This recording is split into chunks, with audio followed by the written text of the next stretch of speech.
I'm Amanda, and this is Not Your Granny's Quilt Show.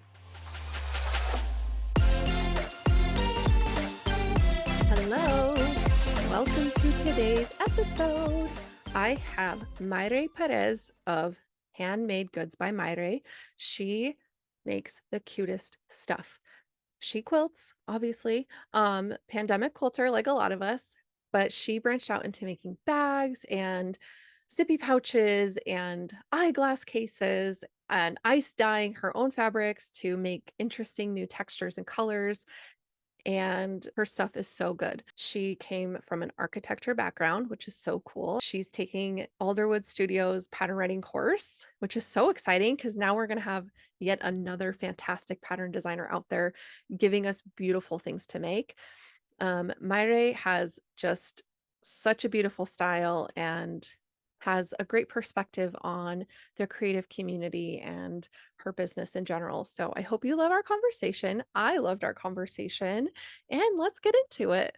Have you shopped the Not Your Granny's Quilt Show merch? Well, if not, head over to nygqs.printify.me today to check out the merchandise. There's so many great options. I love every single one of them. I personally own everything in the shop because I, like you, want to know that things are comfortable, they fit, they're nice, good quality before I drop some hot cash. So I'm here to tell you that I personally back every single item in the shop. I own everything, I've worn everything, washed it several times, and I am happy with the quality of everything that is there. So, if that's a concern, it doesn't need to be.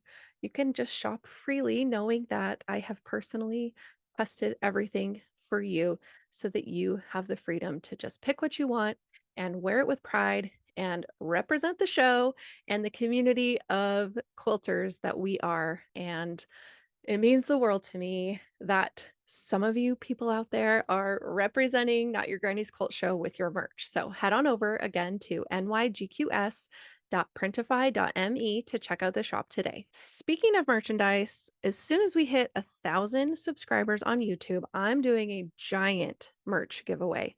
So please, if you have not already, go to YouTube, click subscribe. You can even click the little bell to get reminded when new episodes come out. And when we get to 1,000, as soon as that little counter clicks over to the 1,000, we are doing a giant giveaway. So get over there, get subscribed, and let's get this giveaway happening. And now on to the show. Mayre, welcome to the show. Great. Thank you. Thanks for having me. Yeah, I'm so excited to talk to you.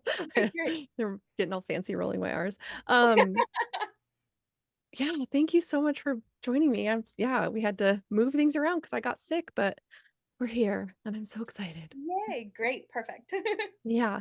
So I have followed you on Instagram and I knew you through Vicady of Suspicious. So of course I'm like, anybody she follows, I'm like, I believe her and I trust her. So I'm like, I want to know who these people are Cool. because she's so cool. So everybody she knows has to be cool.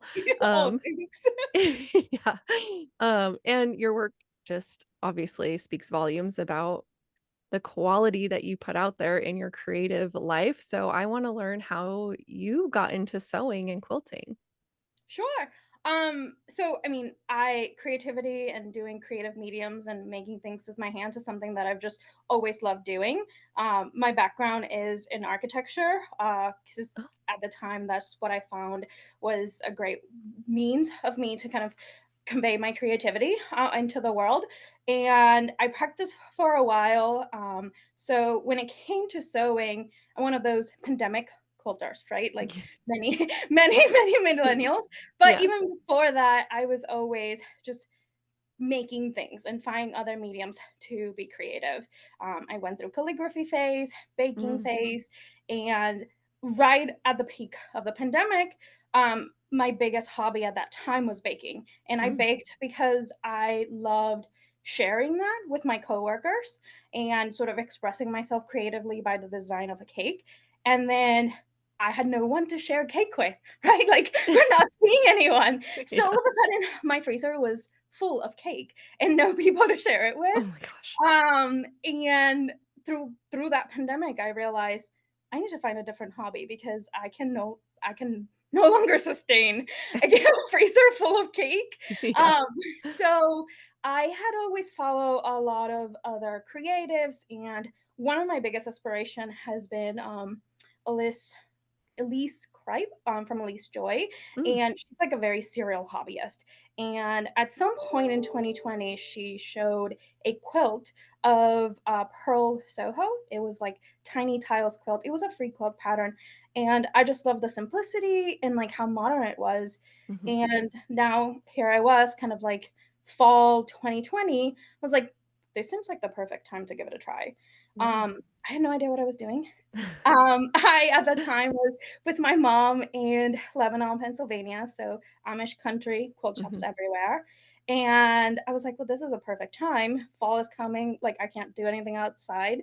I Yeah. go to this little quilt shop with my little pattern, and I had no idea what anything was, but the lady was incredibly helpful, Mm. and, it was interesting because then a lot of the fabrics were so classic and not really modern, but, solids are always classic. Yeah. So I went with solids, and I just picked extra, gave it a try, and I think I just fell in love with it since then. I think I wasn't even finished with my very first quilt when I was already at the shop buying more fabric for my second quilt. Yeah. So, yeah, that's kind of how I got started. Yeah. Oh, that's amazing. So, had you sewn it all before, or was that like you had to did you have to, like, get a sewing machine to be able to do that, or So my mom had a very, like, entry-level sewing machine, and Mhm. during the pandemic, like many people, we sewed tons of masks. I mean, we probably sew over 1,000 masks. Yeah. And I think that was already kind of we were done sewing masks. I was done with all my other hobbies. I needed something to do, so I knew the basics of, like, sewing a straight line. Yeah. So I was like, "Oh, this can't be that hard," even though I don't know any of the terms. Mhm. Um so I always knew the basics, and I just gave it a try. My grandma, she was a seamstress, and even though she never showed me how Mhm. to sew, my mom says I just kind of inherited her "I'll figure it out" gene. Yeah. So, put the sewing machine, and I was like, "There's YouTube University, and you just YouTube everything and figure it out as you go." Yeah. Yeah, for sure. I know my mom, she sews, and that's kinda how I got into it. Well, yeah, anyway, I didn't sew and, like, really sew or start quilting until I was, like, in my early 30s because my best friends forced me into it, but, like, I've always been around it, and I've always had creative stuff and lots of hobbies and things, but my mom has always sewn, and I think she always has had that, like, "I can figure that out. I can figure out how to make that," like, attitude, and so I inherited that for sure, but yeah, with the sewing, like, for some reason there I just always had this, like, anxiety block with it. So then when my friends were finally like, "No, you're gonna sew," and I started, she was like, "Oh, wow, okay." Like, "Now you sew." But Yeah. now we quilt together, and that's our business, and so it's, like, really cool. It's, like, fun that it's in the family, and for you, maybe your grandma didn't show you, but you're still carrying that on, and that's really cool. Yeah, well, and I also love, that my mom, again, she had an entry sewing machine, and it sort of happened that both of us picked up quilting at the same time. Yeah. So now it's become this hobby that we share, and we're sort of always talking back and forth. Mhm. I joke that my mom's other hobby is buying fabric because Yeah. she had no problem building her stash Yeah. really quickly. Neither did I. So yeah, we're always like, where are the fabric sales? Let's get more fabric. What are the Mm. patterns? So it's just been a really fun experience to be able to share this hobby together as well. Yeah. It's so fun, and yeah, same with my mom. I'm like, she's always had a fabric stash just because, again, she's always sewn, but it was all just like different kinds of fabrics just because she would make more, home decor kind of things or like apparel. But now that we're quilters, we have, I mean, mostly it's for the business to have things on hand like backings and that kind of thing, or just like blenders and solids. But there's times where we're like, "Oh, look at all that ruby star that's on sale at Craft Warehouse," or, "Oh, I accidentally bought 7 yards of this fabric." Like, Accidentally. I'm like, "It's for the business, right?" Like, I mean, it's not that we're not being shady or anything, but it's just that it's funny because we both love it. So, and we have very similar tastes, but also like different at the same time. So it's been fun. Yeah. It's like a fun journey. And that's so cool that you get to do that with your mom too, because it's magic. And it's like we don't get to keep our parents forever. So like find Yeah. things to do with them now when you can. If you can have a relationship. I know not everybody can have a relationship with their parents. So if you can do it, it's worth it. Yeah, yeah, it's fun. It's a fun experience to share, and yeah, those are memories that we're gonna treasure forever. So, Yeah, that's so cool. So when did you start branching out into wanting to sell your stuff? Because I noticed like it wasn't very long after you started sewing, was it? That you wanted to start doing um, pop-ups and stuff or I guess not that long. I mean, I guess we're in 2024, right? So I've been doing this for not that long in general. So I became so like I'm very hyper focused, and once there's a hobby that I love, I'm like, that is all that I want to do. Yeah. And I just so happened to also change my day job Mm, to something that allowed me to have a much better work life balance. So my job, I no longer practice as an architect. So my job was no longer as creative. So mm, then at that point, um, quilting and sewing became my creative medium because my like 9 to 5 is very focused organizational. I needed something that allowed me to be creative, and that's kind of what I would do every time after work. I think, started with making one bag because I'm like, oh, that's cute, that's little, let me try a small project that I can be done a lot quicker than a quilt. yeah. And 1 became 10, became 20, right? Like, it all sort of, like, exponentially grew. Yeah. And I'm like, "I can't physically just keep all of these things." Mhm. Um, and my mom was having, like, basically a neighborhood, not garage sale, but, like, neighborhood makers market kinda thing, Sure, yeah. and I was like, okay, I will give that a try.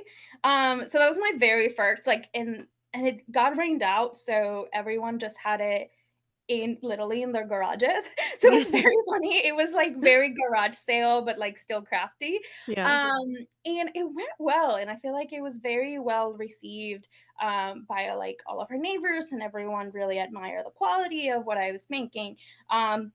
So then that motivated me to open like an online shop. Mhm. Um, and just it became more of I enjoy making all these things. I want to play with all these pretty fabrics, but I just can't keep them. Yeah. So let's see if I can utilize all of these items to sort of cover the cost of my expensive hobby, Yeah, right? right. Because sewing and making is not inexpensive. Yeah. So yeah, it just kind of like grew from there. And my goal with it is it's less about growing as a full like business of selling Mhm. products, but it's always been let's help this hobby sustain its own self. Yeah. Um and let me just continue to play creatively and everything that I make. It's interesting because even my mom and some other colleagues are like, how do you choose what you make to sell? Yeah. And the one rule I had to give myself is I want to make things that even if I don't sell them, I would love to keep for myself, Mhm. rather than trying to cater to a specific market that may not be what I want to do creatively.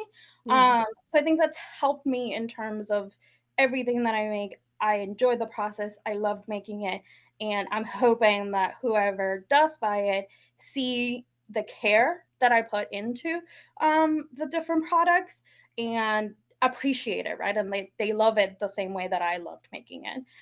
So maybe not the most like business see approach, but for me, is really about exploring my creativity. Yeah. And I think that is part of business, like, you need to know, have that awareness of, like, what your customers want, but if you don't believe in your own product or if you don't like what you're selling, then, like, your customers will feel that. You can see the difference when someone doesn't really enjoy what they're selling or what they're doing versus someone who actually cares about their product and, like, truly wants to make something that makes them happy and hope that it brings other people joy too. And I think when people lean into that, that's where I see like I enjoy following along with those people because I know that there's passion behind what they're doing. And even if I can't monetarily support them all the time, it's like one of those things where, like, well, I'll be your cheerleader. I'll share your stuff. I'll Yeah. let other people know about you so that maybe they could utilize you as a gifting source or whatever. Like, there's so many other ways to support small business Oh, besides yeah, just buying 100%. stuff. Yeah. But when you can tell that the maker actually enjoys what they're making and selling, then it's like makes a huge difference. I think there's definitely a vibe behind all of it. So, Yeah, and that's what I strive for. And yeah, it's great to kind of hear from people when, like, they're just, it may not be practical for them to purchase anything, but sharing or talking about something that they had previously bought, it just really means a lot to me, because it's it feels more than just a product, right? Like there was so much effort and joy and emotions that went into everything that was made. yeah, that's so cool. And I noticed like were those like eyeglass cases that you were making with the dyed starry? Yes. Oh my Yeah. gosh. So, story came out. I was like, I'm gonna buy a bolt. And then I'm like, Ooh. what am I gonna do with this? Yeah. And part of this whole like creative process is there's so much to the world of sewing. Mhm. And through other makers, I learned about ice dyeing. And I was like, that is so cool. Mhm. I'm just gonna start making ice dyed fabric. So when I saw the story, I was like, okay, let's just see how this comes out. So I'm very excited.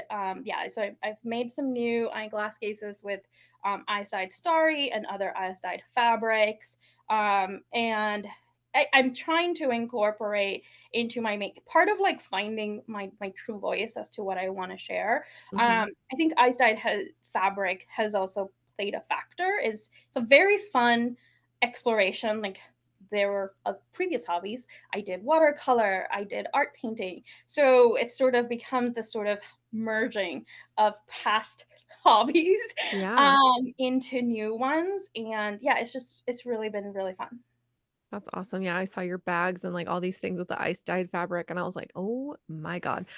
Ice dyeing is so cool. Like we have a friend here, my mom and I, who she does ice dyeing and she sells her stuff at there's like a vendor mall here where you can like have a booth and sell your things and she just creates some of the most incredible designs like within the dyeing and there's just so many cool things you can do with it. And so yeah, your bags and the starry, I was like, this is too cute. I was, like, stuck on your Instagram page for a long time this morning because I Oh, was, thank like, you.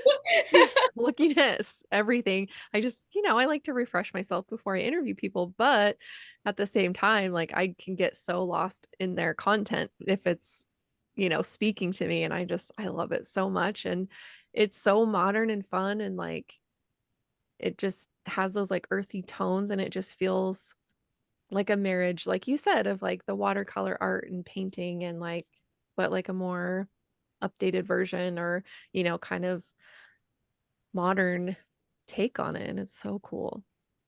Yeah, that's what I'm hoping or kind of striving for at times. And honestly, a lot of times I'm just playing around.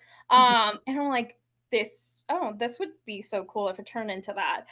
So like for the eyeglass cases, like I had made them before because when I was quilting other panels, I had some leftover pieces and I was like, what can I turn this into? So it's sort of like I already had a product, mhm, and I was like, well, it would be great if it was in this new kind of medium. So I'm always trying to think of like how do I go from one step to the next, or what is the evolution of everything that I am making.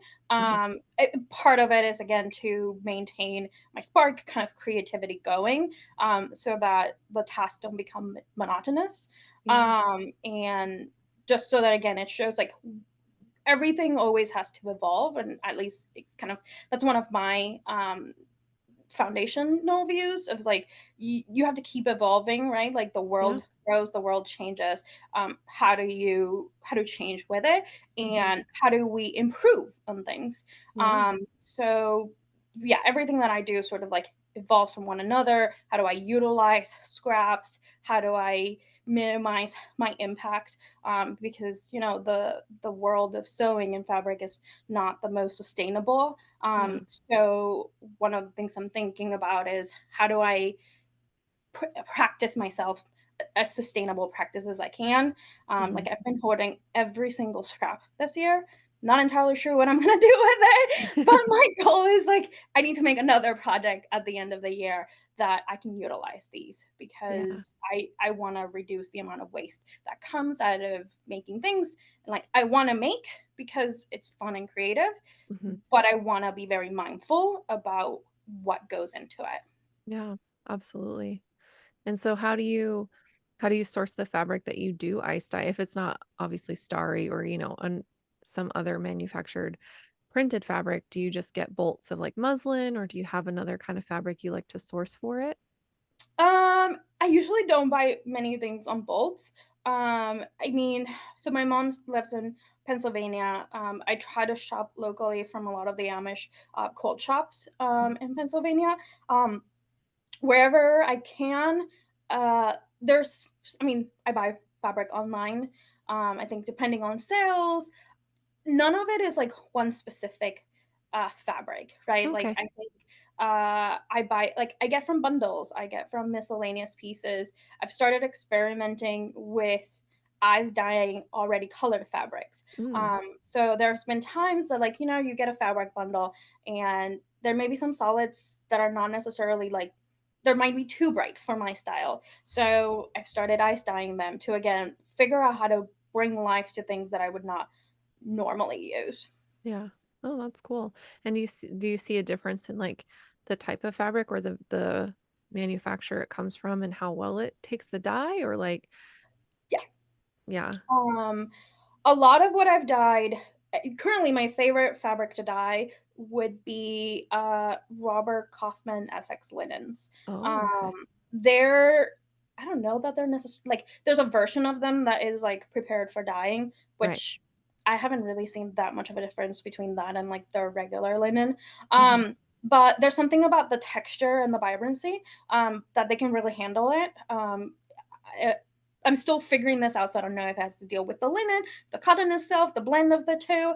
But overall, the texture that they provide to Yeah. other projects that I work with, Mm, it just feels really nice and elevated more than like a regular cotton would.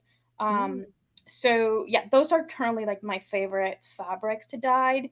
Um, I did try a new, I think it's called a patina cotton or something mm. like that. Okay, I think I've heard of that. Um, and it was interesting because the texture was very much like a cotton lawn, so it Mhm. was very thin, and it took the color, like, so vibrantly. Ooh.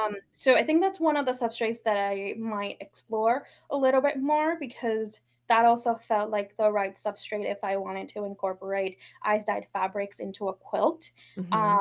and because it was a fine, fabric, so I felt like, I could deal with, like, nice crisp seams and not have a lot of bulk.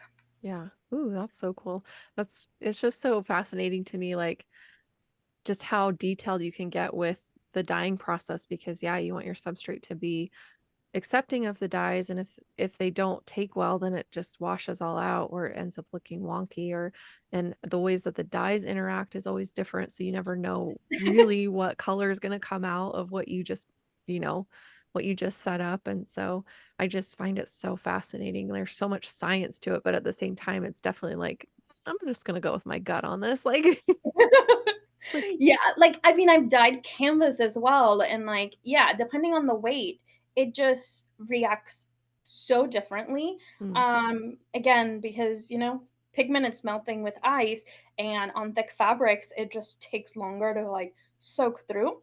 mhm, Um, so you get a completely different effect on the canvas than you do on like the thinner cotton because the fabric just can't flow in the same way. yeah, So that's been interesting because I've had some pieces of fabric that they come out and I'm like, this does not look right. You're Right? like, I'm like, did I do something wrong? I did these side by side. And it's like, well, I think it might have been the thickness of the fabric. So let's figure out something else to do with this. yeah. Yeah, because I would think that yeah, because the water doesn't flow through the fabric so freely when the as the ice is melting, it probably gets really super concentrated and Yes. Like s instead of the watercolor effect, you end up with, I mean, the ice dyed is pretty much crumpled fabric, or at least the way that I do it. yeah, And depending on like the crumpleness, the parts that are at the bottom, they come out like just as white. And then the parts that were at the top are like super potent. So you get less watercolor and more of a crumply kind of pattern. yeah. Interesting. That's so cool and fun that you're trying all different things and seeing what works and, putting that work in because I think some people are hesitant to try something new because of the fact finding process essentially of like, okay, what's going to work, what's not, how do I how are these things going to interact and how can I use that to my advantage or is this going to have to just be tossed to the side and like figured out later kind of thing, but it's cool that you're just going for it cuz like you said everything has to evolve, everything has to change even us, especially us as humans like whatever we're doing on our craft and our relationships, our jobs, like they everything grows and changes. And so embracing that, I think, allows more creativity to flow because you're not fighting it. You're just like, yeah, let's see where this takes me. Yeah, and I mean, I think it's important of like we try, we fail, we try again, right? And not like we just learn from that, right? So not every piece of fabric that I dye or every project that I do is successful. Mhm. And sometimes that means they go on a timeout, right? Like they go in a box. And I'm not gonna deal with it for like a month, 6 Yeah. months, a year. Yeah. But, maybe after a year, you're like, "Okay, I feel ready to deal with this again. Mhm. And let's now figure out." So, like, evolving doesn't have to be instantaneous, and failing at something doesn't have to put a stop to the trial and error. It Yeah. can be a pause or a timeout, and then you come back to it whenever you feel ready. So yeah, do I have yards of fabric that are in a timeout because they turned out terribly because I was trying with like other substrates and other pattern fabrics that do not look good? Yeah. Yes, I will deal with them when I feel like it's appropriate. Yeah. Like, you can just stay over there. That's okay." Exactly. Oh, man, that's so funny. But it's true. It's like sometimes, yeah, you do have to just walk away and failing or something failing doesn't mean that you're a failure. I think some people have a really hard time accepting something that they've tried failing. And so that perfectionism is really can be kind of an ugly monster that bears its head. And you're like, okay, where'd you come from? And like, when did my playtime turn into this like self loathing and like Yes. trying to find that balance? And I think that's such a valuable, quality is to be able to like go, okay, this didn't quite work. I'm going to set it aside and I'm going to try something else. Like that pursuit of finding what does work, I think is it takes a special kind of person to have the like grit and the tenacity to do that. So I'm just impressed. Like that's so because I'll give up on stuff so easy sometimes because I'm like, oh, didn't work the first time. I guess I'm bad at this. And like Yeah, I'm I getting mean, those thoughts can happen, right? And I think the older I get, right, the wiser, mm, not really. I get, I guess. Like this year, one of my sort of words of the year was grace and mm, giving myself grace. yeah. Because as creatives, as perfectionists, we can be our harshest critics. Mhm, And striving for perfection can really put ourselves down. mhm, And I've been guilty on that on projects, and it's always been very tough. So allowing myself to give myself grace, yeah. whether that means, you know, this hobby is a side hustle, it's a hobby, I have a full time job, even though I might have a million plans that I need to get things done and they need to be a certain way, but sometimes I just don't feel like it, right? Like Yeah. sometimes you finish your 9 to 5 and I just want to binge watch Netflix, Yeah. and that's okay. Mhm. because all has to be in balance. And I I can put a lot of grit and a lot of effort into it, and if I force myself to do something that my body or my brain wasn't ready to do, Yeah. it's not gonna come out great, and right, and, like, and then I'm gonna be harsher on myself because Right. now I put all this effort for something that is no like, it's less than perfect now. Yeah. Um, so, yeah, I think finding sort of do the things for the joy of it, and if it doesn't feel right, it's okay to give ourselves grace. It's Mhm. okay to take a break, do something, put it in a box, find a way to regain the creativity or kind of regain your peace in order to do it successfully because Yeah. we all hate our seam reaper. Oh, yeah. Yeah. Oh, and if you love it, you're a masochist. Like, stay Yes. away from me. Yes. Ugh. I'm like, I don't know how I feel about that. Yeah. Like the seam reaper might love me, but I do not love it back. Mm-mm. No, it's never something that you want to experience. Like, the seam ripping is and it's Yes. so funny because I think we all do it. It doesn't matter what level you're at, you're getting your seam ripper out at some point, and if you say that you don't, I don't believe you, and also I wanna know what kind of witchcraft you've got going on because I need to know how to not have to use my seam ripper. Yes. Like, I think too, it's just taking your time and you know, trying to stay focused on what you're doing, but it's you can't always do that, you know? Especially if, like, sewing and quilting is your business, you have to, like, meet deadlines and get stuff done, and that's always my biggest nemesis is my own time management, so seam You're ripper not comes out. wrong. Yeah, yeah, it's crazy, but I I love that, and you're right, like, that grace for your own self and your process, because it's really truly about the process and not the end product is cool, and it's great that, you've got this really cool thing now all of a sudden, but I think where we learn about ourselves and where we grow and evolve is in that process and in the times that we fail or make mistakes. Like, you can't grow if you don't make mistakes. You can't grow if you don't try things and fail. So it's an important part of the human experience, I think, that we really, as a society, can struggle to embrace.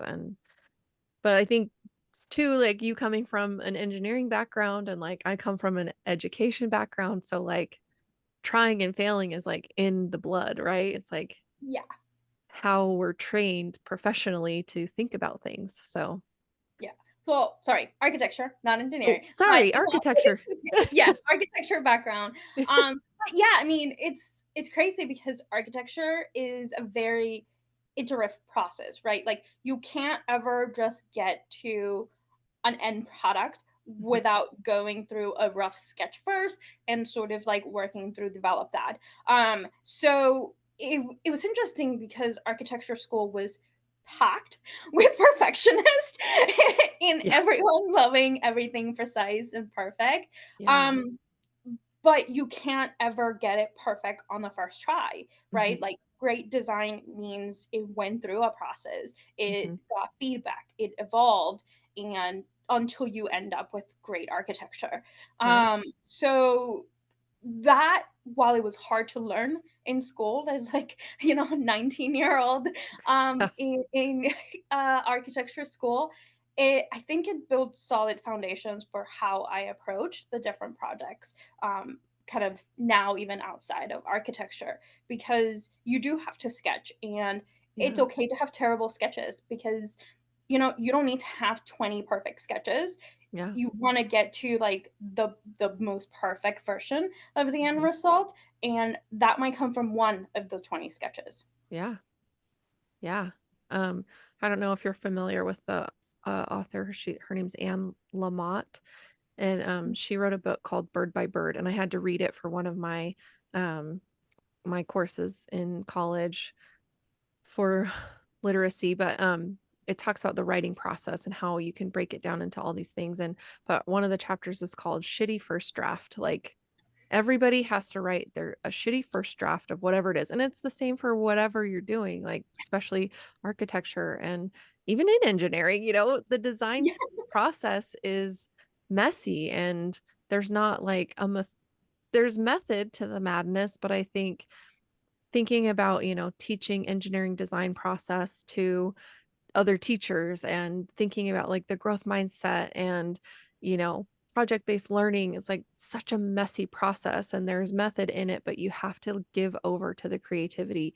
You have to give over to the fact that you're going to have some real shit ideas, but Mhm. there's beauty in the bits of it and you have to be able to like see that through to pull out what is trying to come from all that. So, Yeah, no. it's it's interesting, and I'm sure, like, any pattern designers, they'll tell you the same thing, like, they start with such a rough idea of something that they want, and eventually they come out with these beautiful patterns, but it's not just like, "Oh, I just clicked this button and I had the exact measurements the very first time, and it all came out perfect, and I didn't have to work that hard at all," like Yeah, I mean, I would be like, "Are you a wizard?" Yeah, Like, how did that come up?" yeah.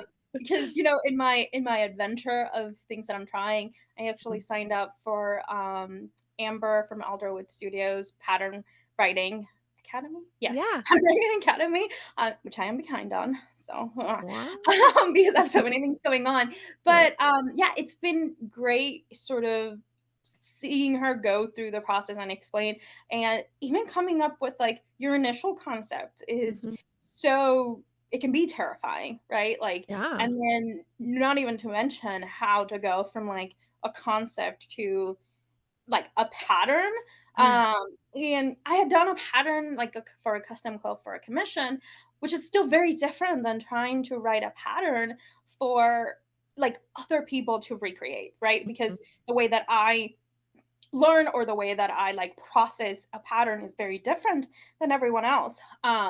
Yeah. So yeah, so I'm still kind of it's been a great course because I'm trying to learn like, okay, how do I process like what I process and turn it into a pattern that other people not only would hopefully like, but would actually be able to assemble. Yeah. Right? I think the the work it takes to create like usable and intelligible instructions, it's like so underrated Mhm. how how much work it takes. I mean, even just like I coming, the school I worked at, we didn't have a lot of like we didn't have like textbooks and set curriculum, or it was an inquiry based school. So a lot of the exams and, you know, quizzes and things like we just were writing ourselves as the teachers. And so there was a lot of learning process in that. It's the same thing. It's like, oh, I asked this question with something in mind, but clearly my students didn't pick up on what I was asking or they didn't understand what I was trying to tell them how to do. And so that whole process is like it's trickier than people think to Mhm. communicate what you're trying to get them to do in a clear enough and concise enough way that they're not reading a novel, but it's short and sweet enough that it gets the point across and actually informs them of what to do. It's hard. Yeah, yeah. I definitely so many props to all of the pattern designers out there. Especially all of the ones with very like modern, unique like approaches to Mhm. pattern, right? Because you're reinventing the way to write a lot of those patterns. There's no basic templates to go on a lot of these modern designers. So when they Yeah. come with these stunning creations that sort of are basically, for a very little price, you get a pamphlet with like all of the instructions of how to create these masterpieces. Yeah. It takes so long, and I'm so grateful for all of those that are paving the way for like all these new beautiful modern patterns out there. Yeah. And then you're gonna have all the tools to do it after you're done with Amber's course because she's I hope. phenomenal and Yes. the people who come out of her like come away from her course in her care, I feel like are writing some really good and really solid patterns that look good and are communicated well. And so I'm excited for you. That's so cool. Thank you. Yes. Yeah.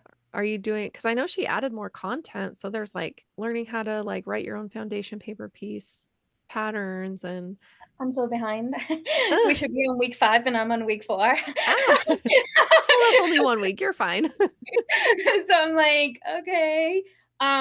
Yeah, I feel like I need to catch up. But I mean, I'm yes, looking at the curriculum, I was excited for FBP patterns, for her courses on the software that she uses, for pattern writing. I'm an Adobe girl, but like always open to more affordable design options. Yeah. Um, and I'm also very excited about her sort of business portions of the course, because I think that's also such an important factor to consider. And it's just so like there's so many voices out there for how to run different businesses. Just to hear specifically from someone that is running a very successful pattern writing business, it's just very exciting. So I'm excited to get to that model Yeah. hopefully soon Yeah. when I catch up. Yeah. Yeah, you'll get there. It's good. It's good. Well, and how fun? Cause like, I mean, obviously you do more than just quilts, and so if there's a draft of, like, a bag or, some kind of I don't know, there's, like, so many different things out there, but then you could make your own and draft it and write it up and sell your own thing, like, that's Yeah. really that puts so much autonomy like, gives you back so much autonomy instead of, like, relying on finding other people's patterns or trying to, like, make other people's patterns work for what the style that you want or modifying things, like, you can make exactly what you wanna make, and having that autonomy in your creativity is so empowering, I think, and gives you even more possibilities, which they're already endless, so to think that there's Yeah. even more. Yeah, that's part of it, what kind of motivated me to do this, because even when I do buy quilt patterns or bag patterns, I find myself trying to hack them all the time. Mhm. And sort of I've been able to hack things for myself, but then, other people ask you, "Oh, how did you do it?" Like, if that was the foundation pattern and, like, what you're doing doesn't look like that, and it's like, "Well, I modified, like, 80% of it." Um Yeah. right? Because I wanted it to be this specific dimensions or this specific arrangement. Mhm. Um, and it's sort of like I've been able to do it for myself to kind of understand the process. Mhm. And yeah, it's very interesting for me to be like, okay, well, how can I in the spirit of evolution, how can I sort of start coming up with other ideas that other people may be interested in, that have a similar take to what I wanted to do. Yeah. Yeah.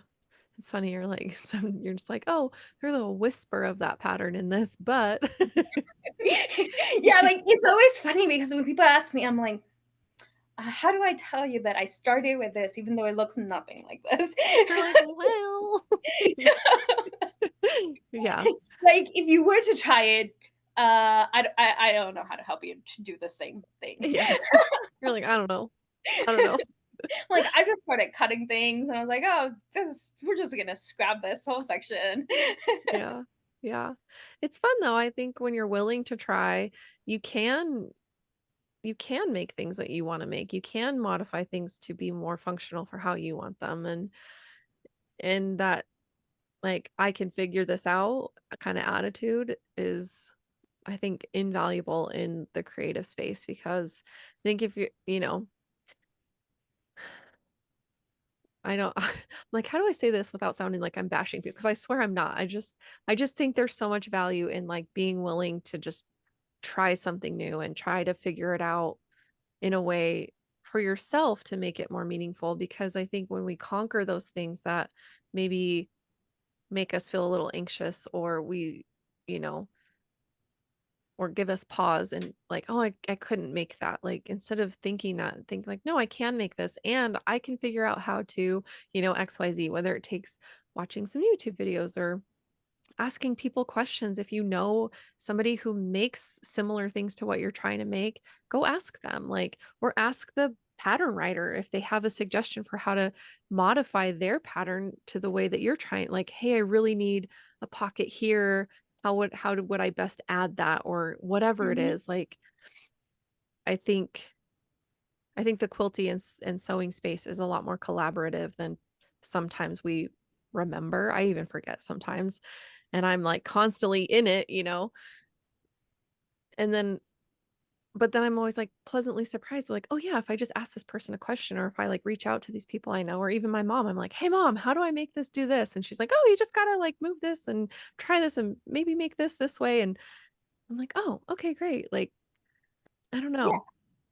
Well, and I think it is, yeah, it's sort of initiative in either asking, like making Hmm. sure that we're asking for the help. Um, and honestly, like there's so many out there on the web, like especially on YouTube. Hmm. There are so many things that I learned. There's so many people that make quilt patterns, that make back patterns, and they have a gazillion tutorials of how to do it. And it's okay to kind of like, oh, I like this from this pattern and I like this from that pattern.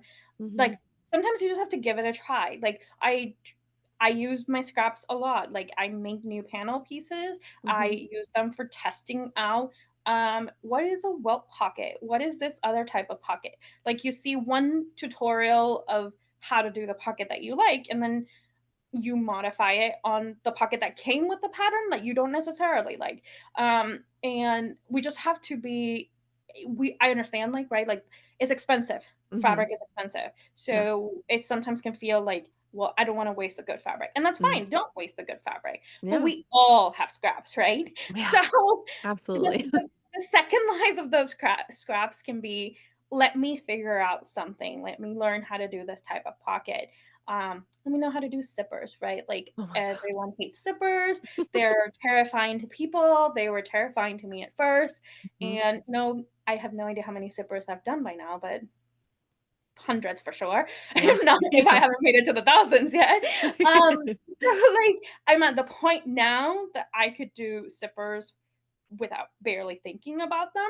But I get it. That is very hard for people because Hmm. you have to do it over and over. Yeah. Zippers are never going to get easier if you don't do them over and over. Hmm. And like sometimes, like it was funny at the beginning, I would see YouTube videos of people putting in like the zipper pull on the zipper tape and just making it look so easy. Yeah. And then I was like, no, that is not easy.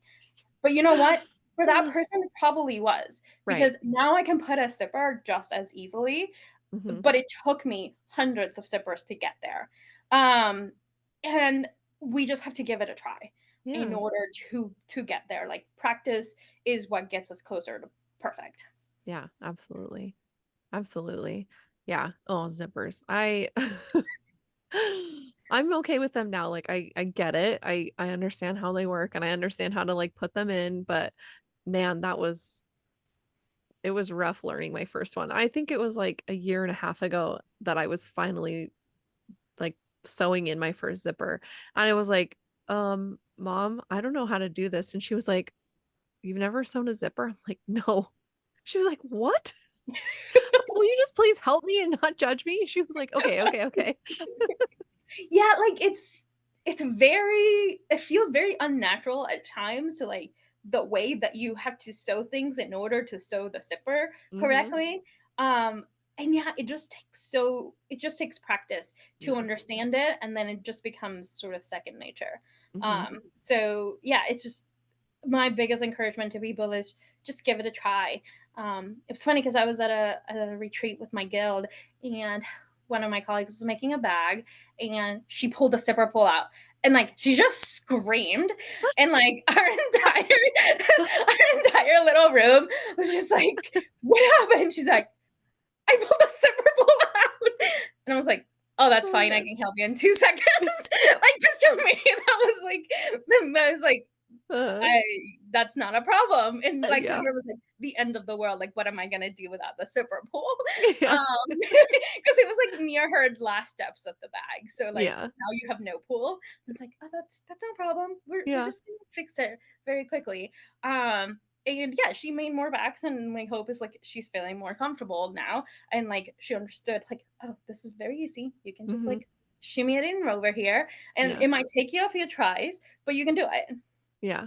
That's so funny you say that. Like my my mom and sister and I were making um it's a fanny pack, it's called the BFF bag. And um my mom and I had made like we had made a set of matching ones for me and her. like out of this quilted panel that we had from a different project. And then my mom and sister and I were like, okay, we want to make matching ones. And so our base was like ruby star fabric. And then, but we all added like different pockets and different. So like we have the same base, but all of everything else is different. Our hardware, our zippers, like everything's different. But my sister was getting her zipper ready and she had zipper tape, yardage and had cut it. And I was like, hey, don't pull the zipper pull off because we haven't sewn the ends yet to like seal it up before we sew it. So don't yank it. And she went whoop and pulled it right off. And she was like, oh, she just held it up and was like, look what I did. I was like, you, You're like, "I just told you." I know. I'm like, okay, now we have to fix this. So I like made her hold the zipper tape while I was like shimmying the pull back on. And I didn't know the fork thing until like recently. I was like, wow, that would have been handy when I was making 3 BFF bags at the same time. Because somehow I ended up doing all the work for them. I don't know. It's fine. You're the designated. I You're, like, know. in charge of bags. I'm like, I don't even sew bags. Why am I the one making these? My mom's like, I don't know. And she just kept doing other stuff. I was like, oh, no, it was fun. And it like obviously made me practice like adding hardware and adding zippers and sewing pockets and like binding the insides. And I'm like, okay, I need a break from small bags and I need to make a big bag so that, I have a Yes. break from that tininess. But Yeah. they're great. They're very cute and I'm very proud of them. But anyway, it's just the zipper pull thing is just so funny. And like, yeah, we've had plenty of zipper mishaps because my mom also does like, she'll help people with like interior design kind of things like curtains, and she'll like make seat cushion covers and that kind of thing. And so she gets zipper tape by the yard and she's always like, I can't get the zipper pull on. I'm like, give it to me. And like I'll work it until it goes on. I'm like, there. She's like, oh, thank you. Yeah. I will say, whoever invented the zipper tape, like the nylon zipper tape at the yard, like genius because metal Yeah, zippers, that I've used those and we are not friends. I may be no, friends with zipper tape, but not with metal zippers. they're so hard to work with and you have to be so much more careful because if your needle hits them, it's like you're toast.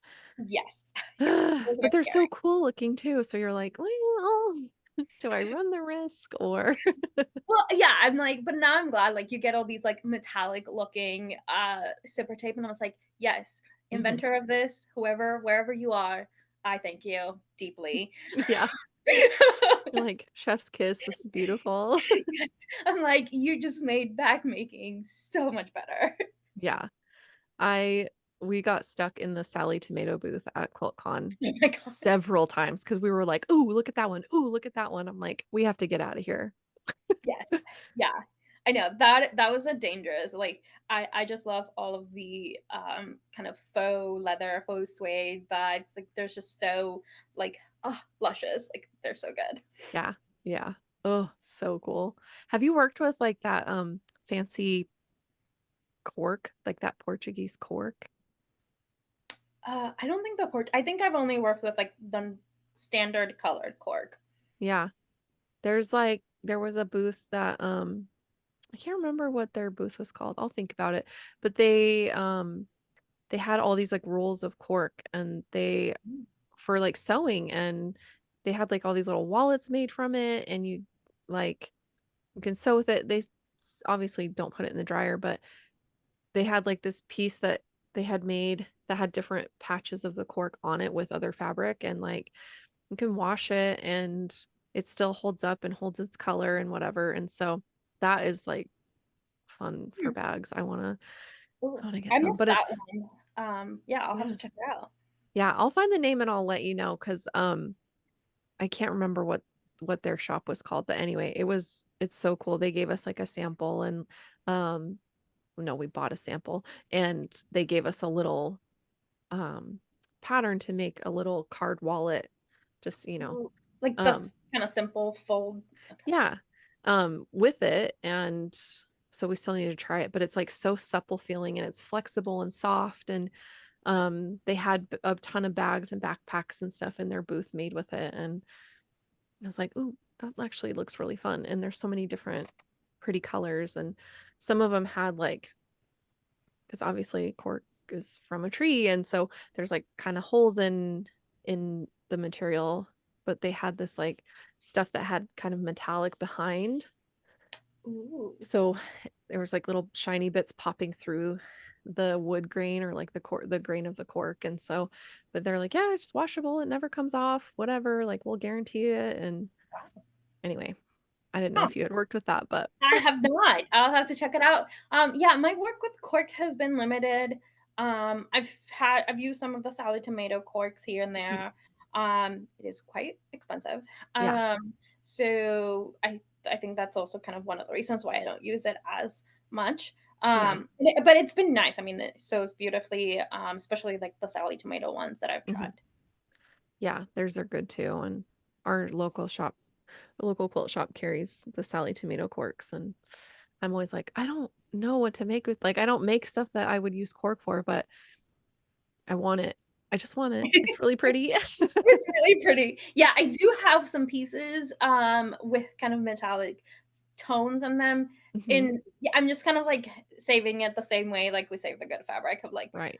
I'm too afraid because I don't know what to use you and like, let you shine, but actually utilize it at the end as well. Yeah. Yeah. I'm Because like I think that's like my constant battle of like, oh, you're so pretty, but if I make you like if what can I turn you into that I mhm. will actually utilize? Right. Yeah. That's the hard part about using any of the good fabrics or, really anything. It's like, okay, I want to make sure I like what I make. And I think that's where, at least for me, I hesitate to sew with certain fabrics because I'm like, what if I don't like what I end up making with it? Or what if make something frantically because I'm just trying to use the fabric? And then, yeah, it's like that always that worry of like, I'm not going to like the end product. But I mean, I can't take it with me when I die. My kids aren't gonna know what to do with it. Like, Yes, exactly. it's like, I'm sure they'd rather have, like, a quilt than a pile of fabric, and, Yeah, you know, I don't know, but we'll figure it it's out. We have yeah, some time. one of these days. I was gonna ask you about your scraps. Have you ever tried, or heard of crumb quilting?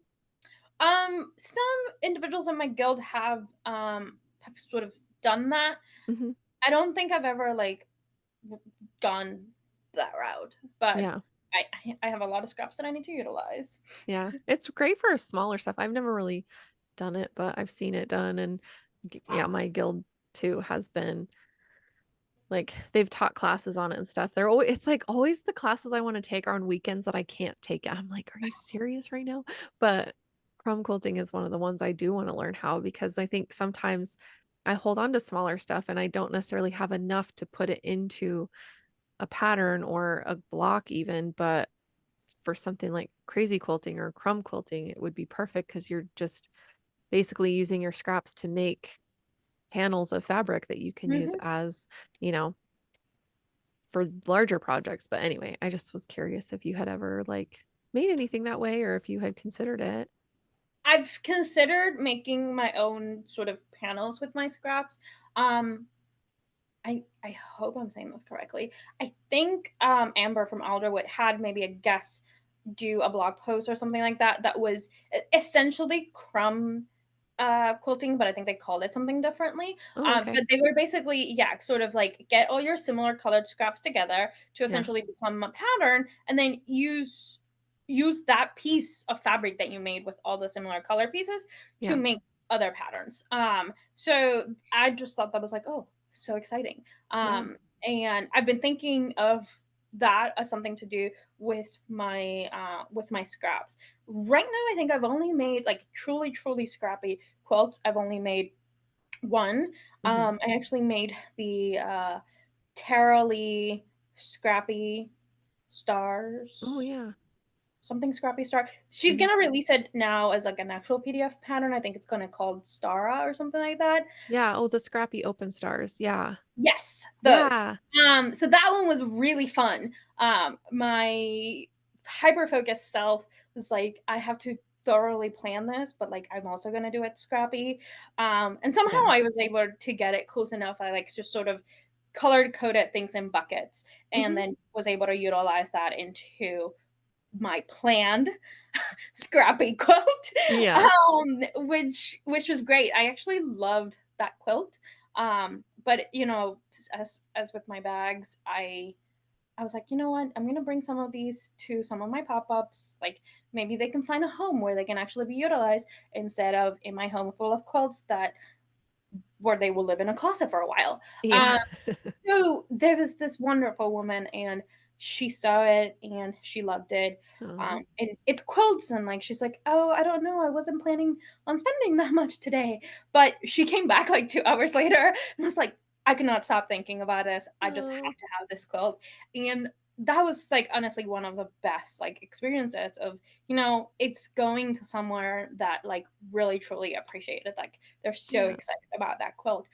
So I'm really glad that my one scrappy quilt actually found his home. Yeah. Yeah, that's amazing. Yeah, it's like it feels so good to get new homes for your stuff when you're like, "I love it, but I can't keep it," and, like, knowing that it's going to somebody who really is, like, excited about it, and it's, like, filling their heart in some way. It's, like, so fun, and, like, I Yeah. we sometimes do, like, holiday kind of pop-ups where we'll make, like, quilted pillow covers and, like, table runners and stuff, like, focused on, like, Christmas and winter and stuff, but it just this last year was so fun.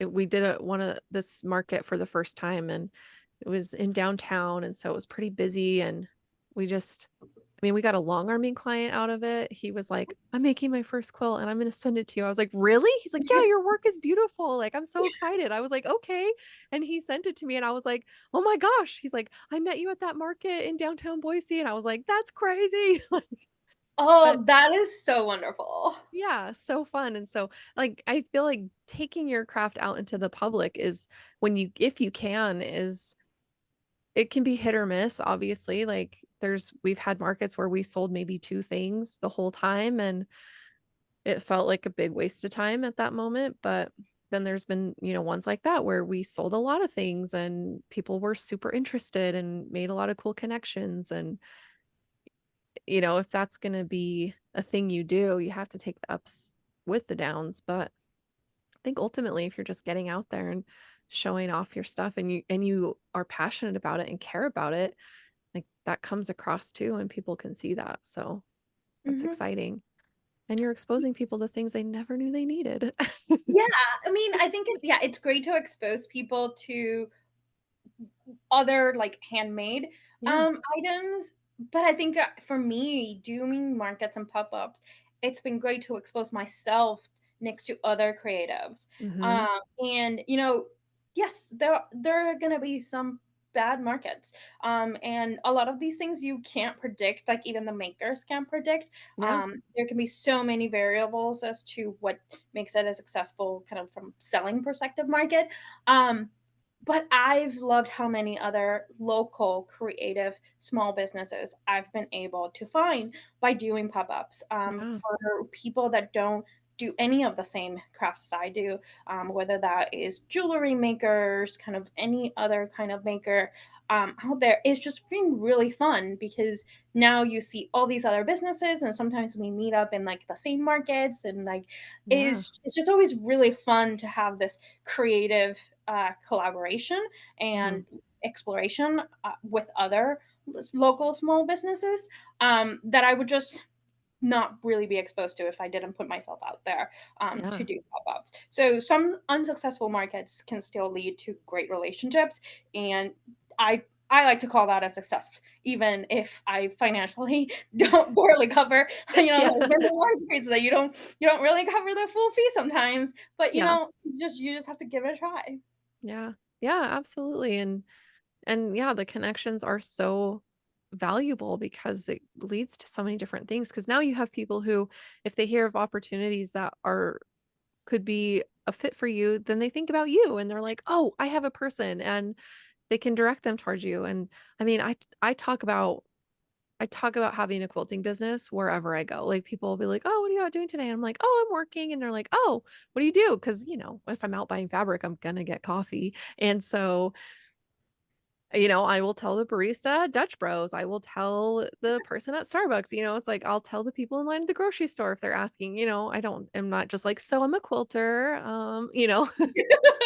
But if it if there's an opportunity to bring it up, I do, because there's so many times where people are like, "Oh my god, do you have a card? Like, I have Yes. this quilt I really need finished," or, "Oh, my friend is a quilter and I'll tell her about you," or whatever it is. It's like, there's been so many times where it just happened to be exactly what that person was looking for, and it has led to so many cool opportunities, and I think that's one aspect of being a business owner is, like, marketing isn't gonna just happen. You either have to, like, spend a lot of money and get a lot of marketing, like, content put together and not necessarily money, but a lot of time, but you also have to be out there and willing to talk about yourself, like, which can Yes. be really hard because it sounds like I'm bragging, I guess sometimes I'm like, "Oh, stop bragging," but I'm like, "I'm not bragging, I own my own business." Like, I am a good quilter, and I wouldn't do this business if I was a bad quilter, and people wouldn't keep hiring me to do their quilting if I was a bad quilter. So it's like that balance too of being proud of yourself and not being too cocky. Yeah, no, totally.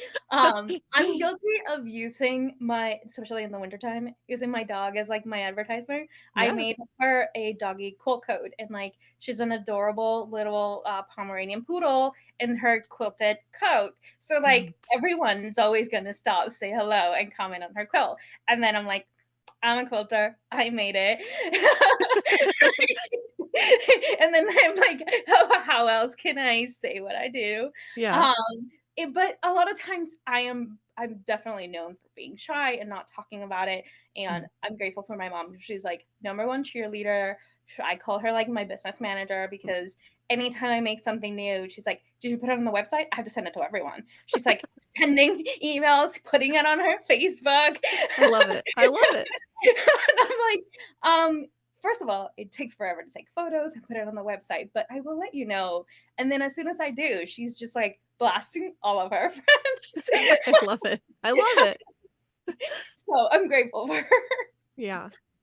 You need your mom as your biggest fan because like, it's it's like a different level of, like, support Yes. when your mom is out there tooting your horn for you, like Yeah. Like even when I do markets, like sometimes, I'm sort of like a introverted extrovert. Like I can be an extrovert when I'm comfortable, but generally I'm shy first glance. yeah. So most of our markets, my mom is like front of the booth, saying hi to everyone, telling them stories about everything that I do before half the time before I even say hello. Because like I'm just like the shy person, and she's just like, oh, and this is reversible, and she's like showcasing all the My god, products. I love I'm that. like, thanks. That's so funny. She's like, "And this is my daughter." You're like, "Hi." I'm like, "Hello." That's so funny. On Need it. to practice a little bit more on that outgoing. So it's nice when I'm, like, walking next to my mom because she's just, like, talking up a storm. Yeah. Yeah. I think as women in business, it's a tricky spot too, because I think there's a lot of conditioning that tells us that we have to be polite and quiet and kind of like behind the scenes. But it's like, actually, no, I'm the business owner. And so I have to be like loud and I get to take up space. I'm allowed to.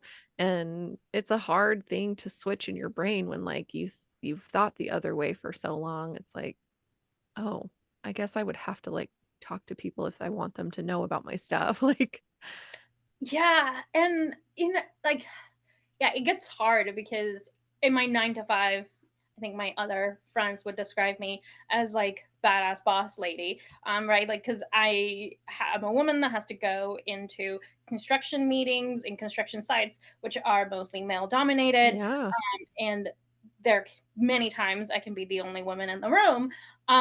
So for me, it's like I've gotten to the point where I can feel comfortable in that scenario. Mhm. And I can feel comfortable being a badass boss lady, but kind of being outspoken to people that I don't know. Like the environment still feels hard, right? Of like, Yeah, oh, okay, not only can I be a boss lady, how am I a personable and like bubbly and like how do I get people to engage, not because they have to because I am the boss in the room, but because they just want to engage with right, me and just respect for what I do. right. So it's sort of striking that balance and figuring out how to feel comfortable in the unknown versus what Mhm. you know. Mhm. Yeah, it's very challenging. And, you know, doing kind of your own business is also very different than like working for an organization that has a like a bigger name and a backup to it. So yeah, just it's just very sort of turbulent waters, right? That we have to sort of conquer every day and everything that we do. Yeah. And I'm grateful for all of like the wonderful like business women role models that are Yes. out there. They're doing it. They're killing it, and they just become inspiration for. I can do that too, right? I Yeah. just have to give it a try. Yeah. Yeah, exactly. Um, I was gonna say it's funny the pipeline of, like, at least what I've experienced so far is, like, finding people and the ones who are more, now in the quilty space, you know, writing patterns or writing courses or whatever. It's like a lot of them have an engineering or an architecture or some kind of, like, high level thinking background where they've had to, like, come from an analytical perspective. And I think that lends well into the business side of things because they can see the process and the they've got the, like, tenacity and the know-how to, like, get through the tough stuff, and so it's just interesting to see how that comes about because it's like, "Well, I used to be an engineer. I used to be an architect. I used to be," it's like, not that that ever goes away, but, like, not practicing, I used to be a teacher but I find other ways to use my skills, like, in quilting and in talking to other people and informing clients or whatever, it's like you find Mhm, ways to incorporate that part of your life into your new part, and it's like, "Okay, how do I mesh all these parts of myself into this?" And it's just been interesting to find people that, like, yeah, I it was that thing was, like, that I thought I loved was draining my soul. mhm, So, like, I left it, and now I'm doing this creative thing, and it's I think too, especially with millennial women, there was this huge push for us to go into these STEM careers and to, go to these high paying jobs and be a boss babe and like whatever, but also be a housewife and have a bunch of kids and cook meals. And I'm just like, wait a second. Can't do all the things. I mean, you can, but not very well. It's like something's gonna give somewhere. But I love this pull of like leaning into your passions and the creativity of doing something handmade and whether it's a business or not, just like making the space for that because of how therapeutic and how beneficial it is to like worry about your whole self, not just your career self and not just your at home self, but your whole self and like what are you doing to take care of you mhm. in all of this. So, Yeah, well, and I think we need to, as a society, maybe start to normalize like careers are not the all and be all, and they may be for some people, and it's fine if that's what they want, but I think it's about balance, right? Like, mhm, and what you go to school for and what you practice doesn't define and doesn't become what you need to be for the rest of your life. It's mhm, okay to change path. It's okay to utilize what you've learned and everything that led you to that point of whatever career that was, yeah, and pivot and adjust to something that makes sense. yeah, Because we pick programs to go to school when we are basically teenagers yeah, and we don't know what is out there in life, right? so yeah, so to grow and to change and to say, yes, I went to engineering school, I went to architecture school, I practiced, I loved it or I hated it or mhm, for whatever the reason, and even for no reason at all, it's okay to say that was not fulfilling yeah, my job, I was not happy, I needed to find something, and you still utilize that. So I may not be an architect right now, but yeah, I will always be an architect in like my heart, right? Like that's what I did for so many things, and everything will always be informed by that. yeah, And being an architect or being a quilter, that's not what defines me as an individual. Yeah. And it shouldn't be, right? Like, I think I'm the sum of everything that I experience, and I Yeah. think we all need to normalize more of I am where I am because I wanna do something fun and creative and fill my cup, regardless of what titles or professional names we assign to that. Right.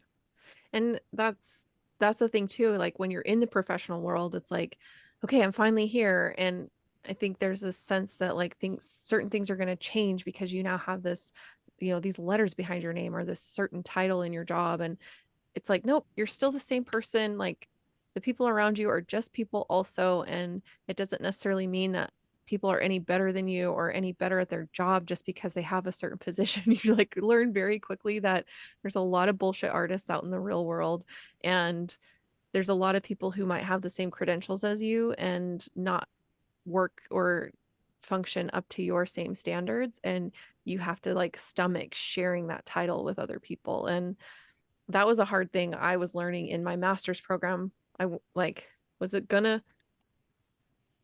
not gonna, but I did a master's in educational technology, and, um, I was, like, towards the end during the pandemic, during the shutdown, and so it was already an online only course, which was Mhm. great.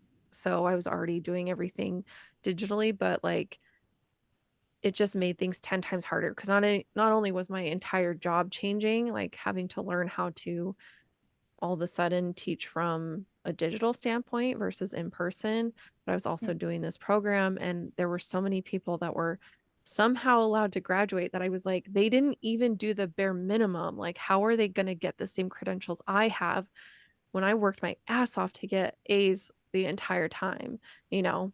So it's like it's all just a crapshoot, like, you know? It is. Yeah. So, Um, yeah. It is, sometimes it's like maybe the word unfair may not feel correct, but, like, sometimes it is, and, yeah.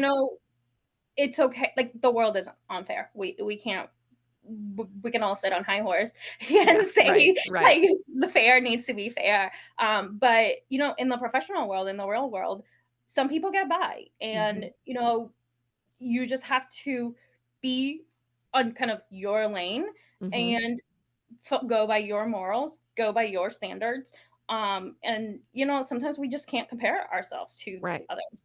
And I think, yeah, especially in like the professional world, it can get very, very frustrating. Within our same gender, like across other genders, like it Mm. can just get very like, why are these people being promoted? Or like, why is that happening? Like, Mhm. I work harder. And it can be very toxic. So I Yeah. think that's all the more reason to find a path that makes sense for you. Yeah. Whether that is going through something that feels therapeutic, going through actual therapy, which may Mhm. be needed for many of us. Yeah. And, just we have to deal with it, and Mhm. getting upset by it is only going to hurt us, right? Because Right. when we're upset that someone else that we don't think deserves or has put the same effort, like, they're on their path and they're fine, Yeah. and they're continuing, and like, us being mad about that is only going to affect us. Right. So yeah, I think it's important to kind of, okay, how do I pivot, how do I deal with this? Mhm. um and yeah, professional life was at times toxic, and I think that's why I had to make a change, Yeah. to something that felt correct.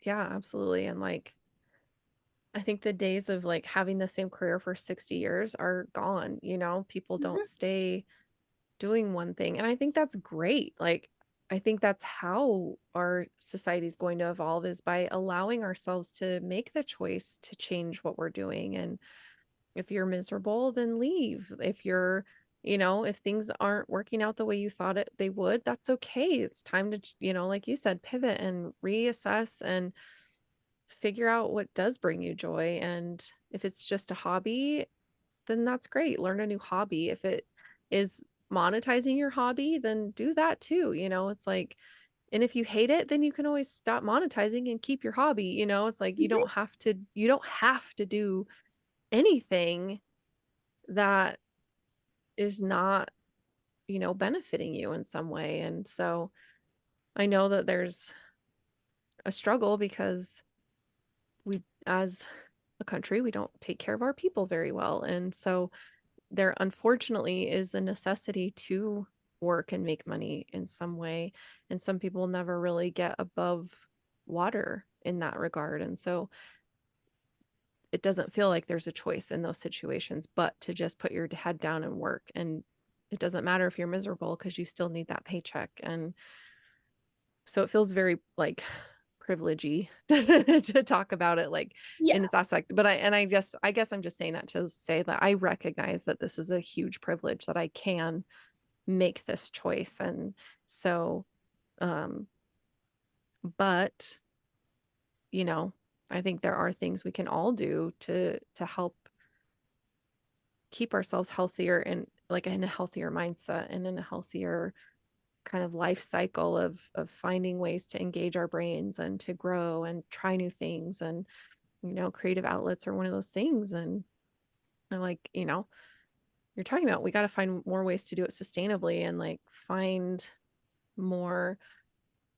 like effective ways of using the goods that we have to create and make new things so that we're not just like filling landfills and having unnecessary stashes that just go to waste. So it's all, like you said, it's a big balance and figuring out what works for you and knowing yourself enough to know what's going to work for you instead of chasing or the comparison of like feeling the need to like look at what other people are doing to inform what you're going to do. Like just do what you're going to do. Don't worry about anybody else. Yeah, and I know it's harder.